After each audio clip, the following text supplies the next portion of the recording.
जय हिंद दोस्तों, स्वागत है आपका इस YouTube चैनल परफेक्ट प्रैक्टिस पर। जैसा कि आप थंबनेल से कि समझ गए होंगे कि इस वीडियो में हम जो करने वाले हैं वो हम क्या करने वाले हैं, इससे आप समझ ही गए होंगे। तो इस वीडियो में जो है हम रेलवे जो ग्रुप डी का प्रीवियस ईयर क्वेश्चन है, तो उस प्रीवियस ईयर क्वेश्चन का जो है हम लोग यहाँ पे डिटेल एक्सप्लेनेशन करने वाले हैं। क्योंकि आपको पता है कि यदि हम प्रीवियस ईयर क्वेश्चन को बेस मान के अपने तैयारी को यदि करते हैं तो ये हमारे लिए बहुत ही बेनिफिट होगा, है ना। क्योंकि और साथ ही हम केवल उसके आंसर तो नहीं देखने वाले हैं, आपको पता है हम कैसे क्या करते हैं। तो इसके आंसर के साथ साथ जो है हम एक्स्ट्रा फैक्ट भी करने वाले हैं। तो इसके पहले जो है सेट 1 हम लोग कर चुके हैं और ये हमारा सेट नंबर 2 है। तो हम इस वीडियो को जो है अपना इस आप चैनल देख सकते हैं परफेक्ट प्रैक्टिस, इस पर शुरू करते हैं। ठीक है, तो जल्दी से जो है दोस्तों के जो है फटाफट जो है इसे शेयर कर दीजिए। और यदि आप चैनल पे नए हैं तो आपसे निवेदन है कि आप इसे सब्सक्राइब करके बेल आइकन को जरूर दबा दें। ठीक है, और लाइक नहीं किए हैं तो लाइक कर दें और जल्दी से जो है दोस्तों के साथ शेयर करके सभी को बुला लीजिए। और अपने या बाद में यदि आप देख रहे हैं तो इसे अपने दोस्तों के साथ शेयर जरूर करें, ताकि हम है ना और भी लोग इससे लाभ उठा पाए और साथ ही हमारे चैनल से जुड़ पाए। दोस्तों हमारा चैनल नया है, इसीलिए इसको आगे बढ़ाना आप लोगों का जिम्मेदारी है। अभी हमें कोई भी बेनिफिट जो है यूट्यूब से नहीं हो रहा है, हमें बिल्कुल निस्वार्थ हम यहाँ पे जो है अपना ज्ञान बांट रहे हैं, अपना मेहनत कर रहे हैं। अब आगे आपकी मर्जी, क्या करना है नहीं करना है, समझदार आप लोग खुद ही है। ठीक है, तो हम चलते हैं क्वेश्चन की तरफ बढ़ते हैं। क्वेश्चन है 5 से 8% एसिटिक एसिड को कहा जाता है। तो एसिटिक एसिड के 5 से 8% को क्या कहते हैं, ये आपसे पूछा गया है। तो इसको क्या कहते हैं, तो ये सिरका कहते हैं। इसी को क्या कहते हैं, सिरका। तो देखिए पानी में जब आप 5 से 8% एसिटिक एसिड मिला देंगे तो वही सिरका बन जाता है। क्या बन जाता है, सिरका। सिरका में जो होता है दोस्तों, सिरका में वो एसिटिक एसिड होता है जिसका फार्मूला CH3COOH होता है। ठीक है, यह होता है। और इसका जो pH मान होता है दोस्तों ये 2.4 या 5 होता है। और चूंकि यहाँ कम है यानी कि ये जो होता है अम्लीय होता है, इसकी प्रकृति अम्लीय होता है। इसका उपयोग जो है दोस्तों ये खाद्य संरक्षक के रूप में किया जाता है और बहुत सारे औषधि और घरेलू उपयोग में भी किया जाता है, लेकिन खाद्य संरक्षण में भी इसका उपयोग बड़े पैमाने पे किया जाता है। तो नेक्स्ट क्वेश्चन हमारे पास है कि श्रव्य सीमा से नीचे आवर्ती वाले ध्वनि तरंग को डैश कहा जाता है। यानी कि जो श्रव्य सीमा से नीचे की आवृत्ति वाली ध्वनि है उसको हम क्या कहते हैं, ये आपसे पूछा गया है। तो आपको पता है कि जो श्रव्य सीमा से नीचे है तो उसको हम अपश्रव कहते हैं। क्या कहते हैं, अपश्रव कहते हैं। ठीक है, अब यदि ध्वनि की बात आया तो जरा हम समझ लेते हैं कि ये अपश्रव तरंगे क्या होती है। अपश्रव तरंगे उसको बोलते हैं कि जिनकी आवृत्ति जो होती है वो 20 हर्ट्ज से कम होती है। ठीक है, तो इन ध्वनि तरंगों के जो प्रति मानव का कान होता है वो संवेदनशील नहीं होते हैं, अर्थात जो है मानव इससे नीचे यानी अपश्रव तरंग को जो है नहीं मतलब जो है सुन नहीं पाते हैं। ठीक है, जो ज्वालामुखी हो गया या भूकंप जो आने से पहले जो तरंग निर्मित होती है वो यही जो अपश्रव तरंगें होती है यही होती है।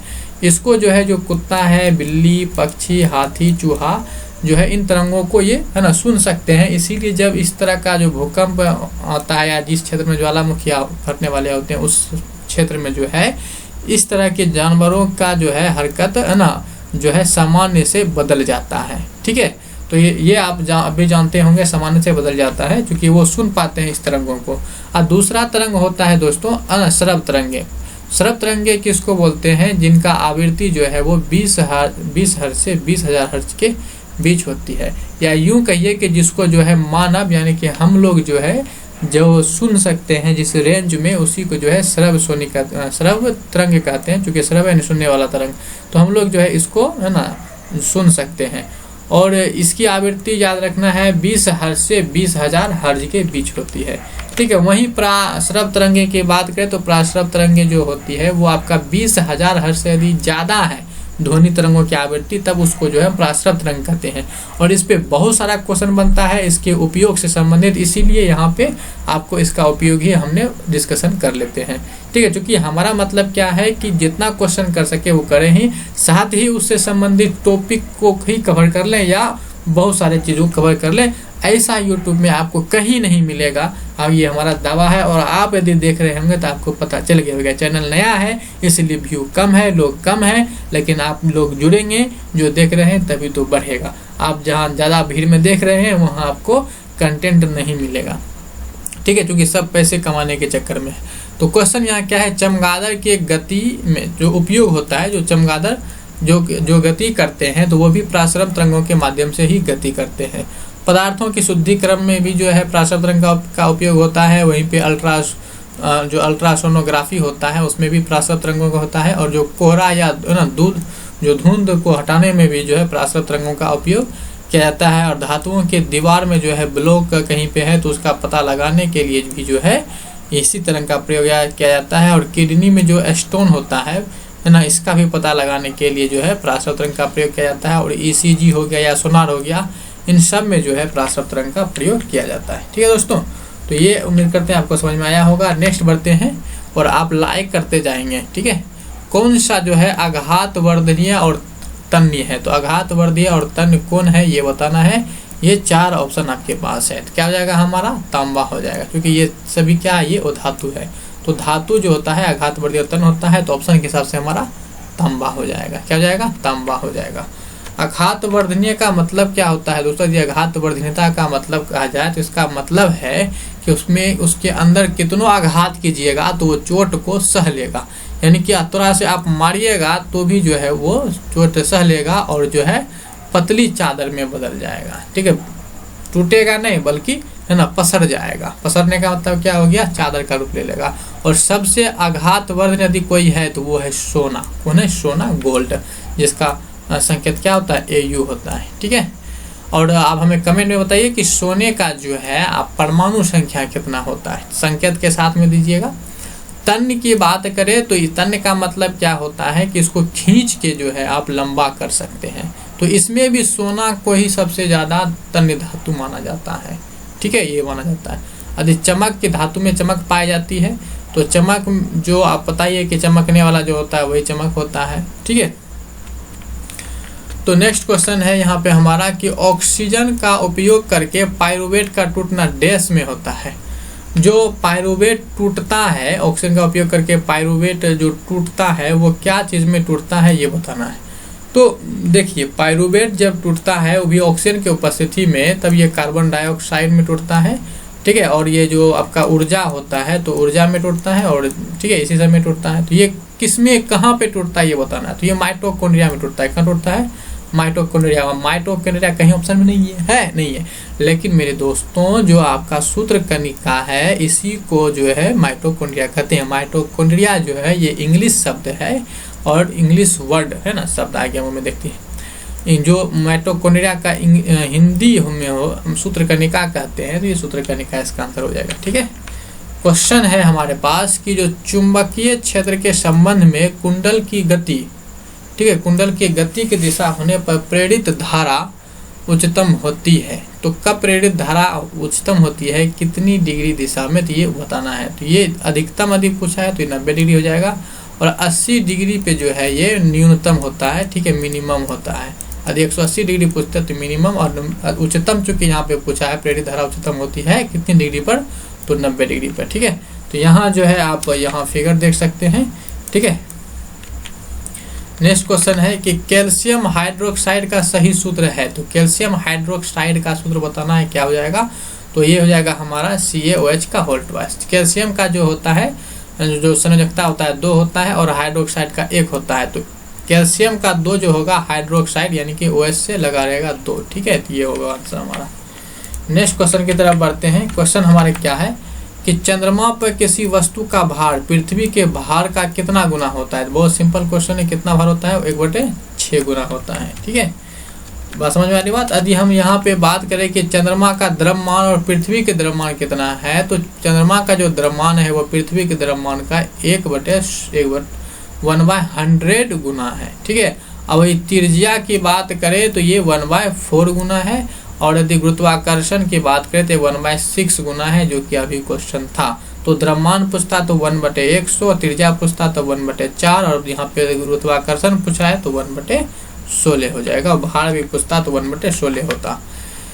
वह बिंदु जहाँ किसी वस्तु का संपूर्ण भार कार्य करता है उसे क्या कहते हैं। तो वह बिंदु जहाँ संपूर्ण भार कार्य करता है उसको क्या कहते हैं दोस्तों, तो उसको जो है हम गुरुत्व केंद्र कहते हैं। क्या कहते हैं, गुरुत्व केंद्र। तो गुरुत्व केंद्र हमारा इसका सही आंसर हो जाएगा। ठीक है, नेक्स्ट क्वेश्चन क्या है कि कौन सा समूह जो है संबंधित नहीं, समूह से संबंधित नहीं है। यहाँ पे 4 है, चारों में से कौन अलग है ये आपको बताना है। जैसे नाखून, बाल, मुहासे, पैर की अंगूठी, अंगूठा, ठीक है। तो ये सब जो है बताना है। तो क्या जाएगा हमारा आंसर हो जाएगा ऑप्शन सी, मुहासे। क्यों? क्योंकि नाखून, बाल और जो पैर की अंगूठा है ये शरीर के अंग हैं और ये मुहासे शरीर के अंग नहीं है, ये एक रोग है ना।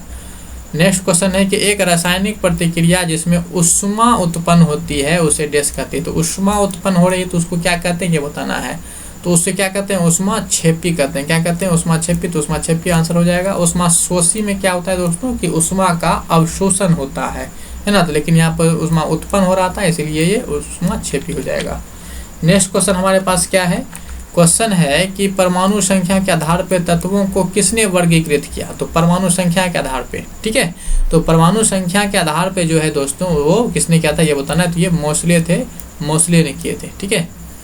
किसने किए थे? मोसले ने किए थे। और मेंडलीव जो थे, तो मेंडलीव ने जो किए थे वो क्या किए थे कि जो द्रव्यमान था परमाणु का वो इन्होंने किया था। मेंडलीव को जो है आपको है ना जो आधुनिक ने आवर्त सारणी का जनक कहते हैं, जबकि आधुनिक आवर्त सारणी का जनक जो है वो मोसले कहा जाता है।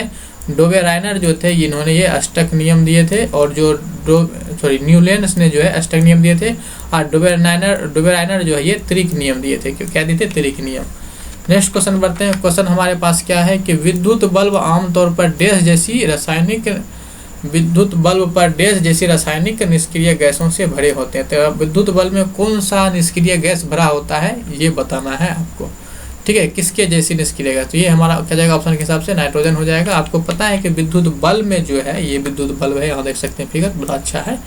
विद्युत बल्ब में जो है दोस्तों आर्गन के साथ आर्गन भी भरा होता है और नाइट्रोजन भी भरे होते हैं। ये 2 गैस भरे होते हैं जो कि उसको जो है वाष्पीकरण से फिलामेंट को बचाता है। फिलामेंट जो होता है दोस्तों वो टंगस्टन का बना होता है।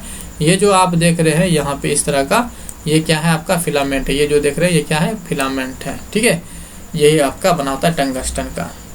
नेक्स्ट क्वेश्चन क्या है कि निम्नलिखित में से कौन सा जानवर मुकुलन यानी कि बडिंग द्वारा पुनरुत्पादित करता है और पुनर्जनन क्रियान्वयन कर सकता है। तो यहाँ पे मुकुलन और पुनर्जनन दोनों ही कर सकता है। ये किसमें होता है? तो दोस्तों ये हाइड्रा में होता है। किसमें होता है? हाइड्रा में होता है। प्लाज्मोडियम में जो होता है दोस्तों ये है ना बहुविखंडन होता है। क्या होता है? बहुविखंडन होता है। और जो ये आपका खमीर होता है इसमें जो होता है इसमें भी जो द्विखंडन होता है। इसमें क्या होता है? द्विखंडन हुआ करता है, ठीक है। तो यहाँ पे आप देख सकते हैं। और जो आपका पल्मोनेरिया है तो इसमें भी जो है आपका है ना पुनर्जनन ही होता है, ठीक है। नेक्स्ट क्वेश्चन की तरफ बढ़ते हैं कि इनमें से किस यौगिक में क्रिस्टलीय जल नहीं है। तो किसके क्रिस्टलीय जल नहीं है वो बताना है। तो जिप्सम में तो है ही, धोबन सोडा में भी है, कॉपर सल्फेट में भी है, लेकिन बेकिंग सोडा में नहीं है। क्या है? बेकिंग सोडा में नहीं है। इसका फार्मूला को आप एक बार देख लीजिए। बेकिंग सोडा का जो फार्मूला होता है दोस्तों वो क्या होता है? NaHCO3।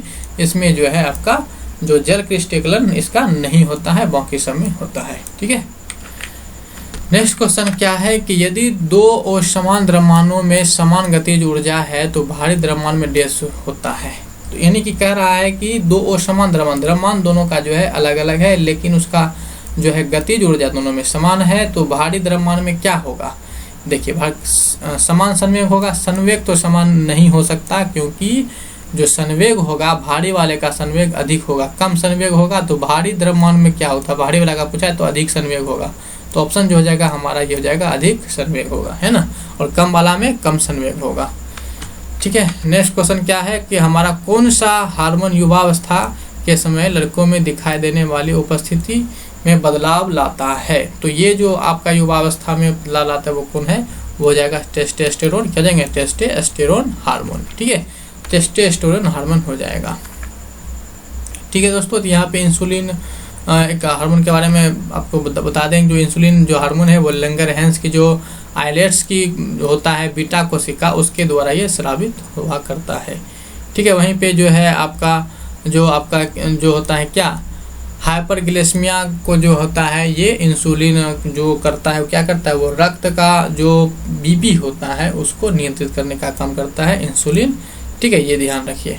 और वहीं पे जो थायरोक्सिन होता है ये थायराइड ग्रंथि द्वारा स्रावित होता है। और थायराइड ग्रंथि जो होता है वो एक स्रावी ग्रंथि होता है। और ग्रंथि जो होता है 3 प्रकार का होता है, अंतःस्रावी, बाह्य स्रावी और मिश्रित स्रावी, ये 3 होता है। ठीक है दोस्तों, तो ये होता है। तो आप यहाँ पे जो है आपको बता दें कि यहाँ जैसे यदि बात करें मादा जनन हार्मोन की, तो यहाँ पे 3 मादा जनन हार्मोन है, एस्ट्रोजन, प्रोजेस्टेरोन और रिलैक्सिन।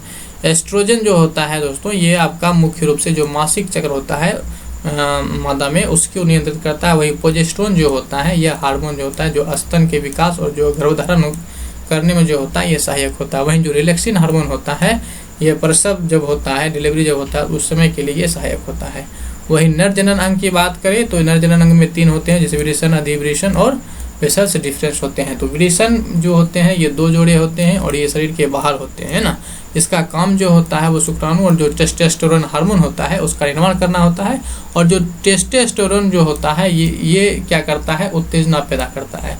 और साथ में जो शुक्राणु का निर्माण में जो है आपका प्रोटेस्ट ग्रंथि भाग लेता है। ठीक है। और अधिविरेचन का काम क्या है कि जो परिपक्व शुक्राणु होते हैं उसको संचित रखने का काम करते हैं। वहीं पे जो आपका वेस है ना, वैसे डिफरेंस होते हैं, ये जो होता है एक पतलानस होता है जिसके माध्यम से जो शुक्राणु होता है वो पेनिस तक पहुंचता है। दोस्तों इस सब का चर्चा तो हम पिछले भी कई सारे वीडियो में कर चुके हैं, तो आप है ना देखे होंगे। ठीक है, नहीं तो हमारा काम ये कि अधिकतर रिवाइज कराते जाना, तो रिवाइज आप यहाँ पे हो जाएगा।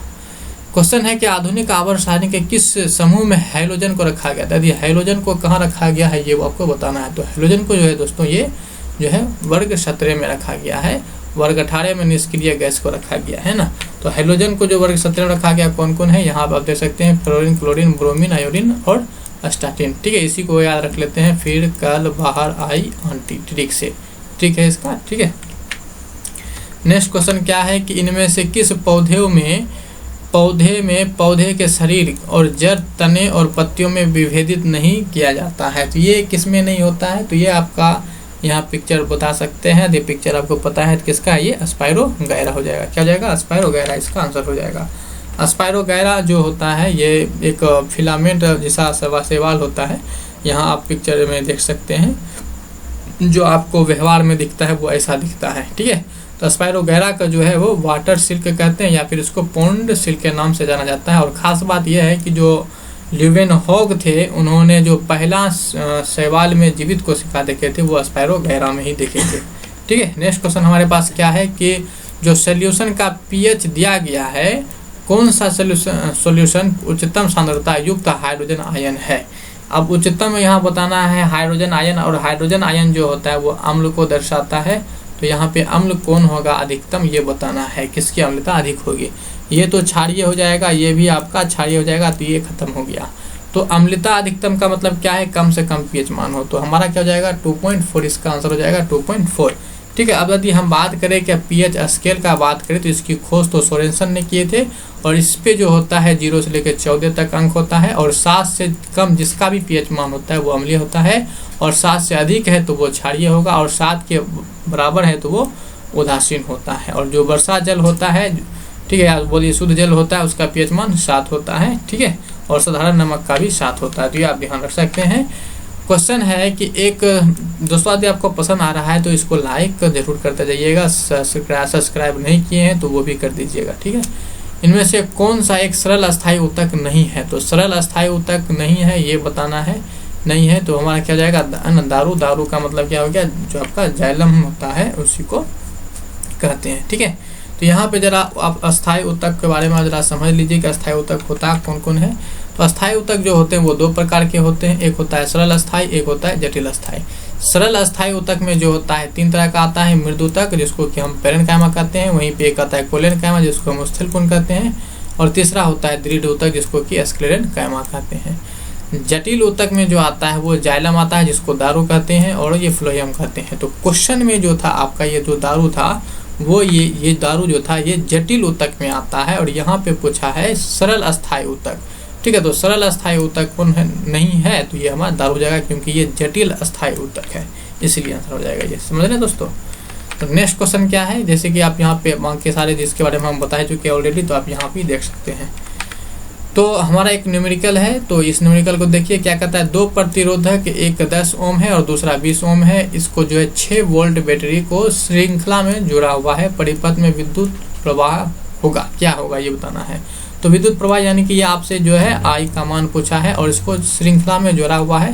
यदि श्रृंखला में प्रतिरोध को जोड़ते हैं तो सिंपली जो है ना दोनों प्रतिरोध को जोड़ देते हैं, तो 10 और 20 क्या हो जाएगा, 30 हो गया आपका ये, ठीक है। और ये आपका दे रखा है क्या, तो ये आपका दे रखा है वोल्ट, भी का वोल्टेज दे रखा है 6 वोल्ट, ठीक है।